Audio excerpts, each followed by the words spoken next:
Blogs, or weblogs, are online journals intended for public viewing. A blog can be personal, like a public diary, or a company or product-related blog. With Word 2010, you can create blog entries in Word and publish them directly to your blog. Bloggers have a number of choices for blog hosting. Popular sites include WordPress, Typepad, and Blogger. And you may also have access to a blog that's part of your organization's SharePoint site. One of the factors to consider when blogging is the quality and use of the editor that the site uses, since that's how most users enter the text for their articles. But with Word 2010, the blog editor is no longer a factor. You can create your blog posts in Word, like this one, then publish them directly to your blog. To blog, I'm going to choose File to go backstage, choose Save and Send, and then I'm going to choose Publish as a blog post. The first time I do this, I need to set up my blog as a legitimate save site for Microsoft Word. You'll notice that some of the supported blogging sites include WordPress and Blogger, SharePoint Blog, Windows Live Spaces, Community Server, and Typepad.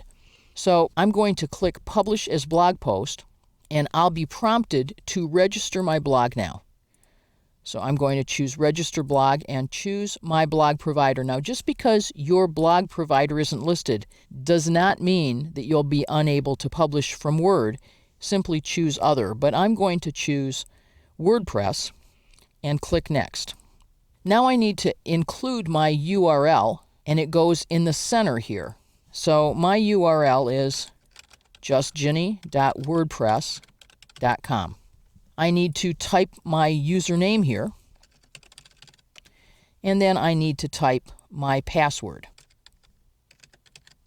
And if I want to remember it, I can. And click OK. It says when Word sends information, it might be possible for others. I'm simply going to say yes. And notice how quickly it's established a handshake with my blog site that says, "Hi, I'm Word. Are you WordPress, and can Ginny publish here?" So I'm going to say OK.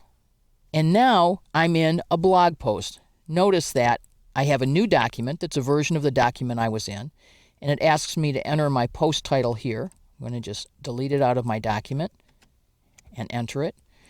And I can choose a category that I've already established on my blog to post this under. So it wants me to go retrieve my list of categories. I'll be entering my information again. Might be a good time to remember this password, at least for a while.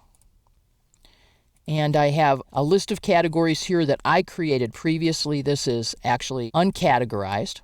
And I'm ready now to publish. I have some choices. I can publish it as a draft, which means that it will be pushed out to my blog but kept in a back room. Or I can publish it to my site, and I'm going to do that right now. And my post has now been published on my blog.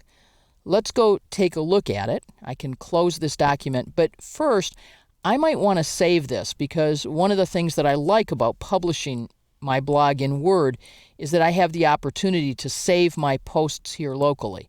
So I can save this, and I'm going to choose to save this in my document library, and it says this post was published at a particular time. I can create a new folder for it for my blog posts. And I can enter its name again and some date information if I wish, and then save it. So I have this locally. I can close this now. I don't need it any longer. So I'm going to go to Internet Explorer and go to my blog. And there's my post that I just created here in Microsoft Word. So with Word, I can use Word as my editor and publish my blog articles directly from Word. Another wicked easy Word 2010 feature.